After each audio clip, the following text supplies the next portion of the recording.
कहते हैं कि एक बिहारी जब अपने पर आता है तो कुछ भी कर जाता है। दिल टूटने पर बिहारी आंसू नहीं बहाता बल्कि अपना कैरियर बनाता है। वैसे भी जुबान से निकले तीर जब किसी बिहारी के दिल पर लग जाए तो फिर वो कुछ भी कर गुजरने को तैयार हो जाता है। अब ये बोल इसलिए रहे हैं क्योंकि इस वीडियो में हम बात करने जा रहे हैं एक ऐसे ही बिहारी की जिनकी बातें भी आपको सुनवाएंगे। दरअसल ये एक ऐसे बिहारी हैं जिनको किसी ने कह दिया कि बिहारी तो सिर्फ रिक्शा चलाता है, हॉकी क्या खेलेगा। बस फिर क्या, कहानी वहीं से शुरू हो गई। बिहारी तो दिल्ली में रिक्शा चलाता है, हॉकी भला क्या खेलेगा।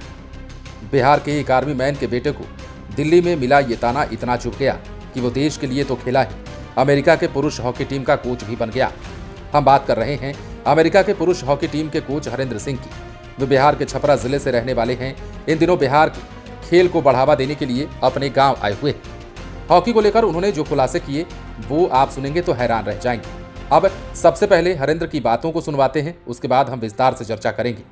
प्रोग्राम आज तक नहीं आया, लड़का या लड़की जीते 5 लाख रुपये उसके अकाउंट में जाता है, उसके माँ बाप और उसके जब तक 17 साल के जितने खर्चे हैं गवर्नमेंट ऑफ इंडिया उठाती है। सारे स्टेट, सारे डिस्ट्रिक्ट को जहाँ जहाँ पे स्पोर्ट्स है वहाँ पे अडॉप्ट कर रहे हैं। खेल से उस जिले का, उस परिवार का, उस स्कूल का तो नाम होता है, लेकिन हमेशा ध्यान रखिएगा खेल से एक सच्चा नागरिक तैयार होता है देश के। और जब स्वस्थ नागरिक तैयार होगा तो स्वस्थ वो देश बनता है। और क्योंकि हम लोग खेल से जुड़े हैं, जितने लोगों को खेल से जोड़ लेंगे उतना हमारा समाज स्वस्थ बनेगा। हर हिंदुस्तान नहीं रिप्रेजेंट कर सकता, लेकिन हर हिंदुस्तान एक स्वस्थ हिंदुस्तानी बना सकता है और वो जरूर कर सकता है। CNN के जो रिपोर्टर था वो आया था कुछ और रिपोर्ट करने, उसने एक ही क्वेश्चन मेरे से किया, what do you think about the Russia and Ukraine war, do you think mister Modi can avoid that and he will take the responsibility. मतलब उन्होंने पूछा क्या ये कर सकते हैं। मैंने कहा रुकवा तो नहीं सकते, लेकिन हिंदुस्तानियों को निकलवा जरूर सकते हैं वहाँ से। एंड एग्जैक्ट 3 डेज के बाद 3 दिन बंद हुआ।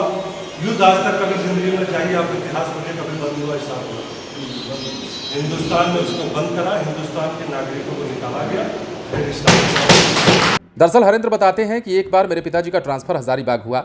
सभी लोग हॉकी खेलते थे तो मैंने भी उन लोगों के साथ हॉकी खेलना शुरू कर दिया। पढ़ाई के लिए इसके बाद दिल्ली भेजा गया। वर्ष 1982 में दिल्ली में एशियन गेम्स चल रहे थे। इसमें पाकिस्तान ने इंडिया को 7-1 से हराया, लेकिन मैं तो पाकिस्तान के चौथे गोल के बाद ही स्टेडियम से बाहर आ गया। तभी सोचने लगा कि मुझे हॉकी खेलना है और पाकिस्तान टीम को किसी भी हाल में हराना है।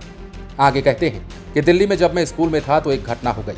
हॉकी खेलने वाले 30-35 लड़के थे, जबकि टीम तो 11 प्लेयर की ही बनती थी। बाकी प्लेयर को बाहर बैठना होता था।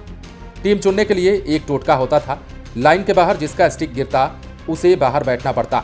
लेकिन मेरा स्टिक आधा अंदर और आधा बाहर गिरा था। तभी एक लड़के ने ताना मारा कि बिहारी तो दिल्ली में रिक्शा चलाते हैं, हॉकी कौन खेलेगा।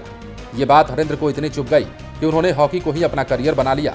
फिर तो स्कूल से लेकर कॉलेज और फिर नेशनल इंटरनेशनल तक खेला।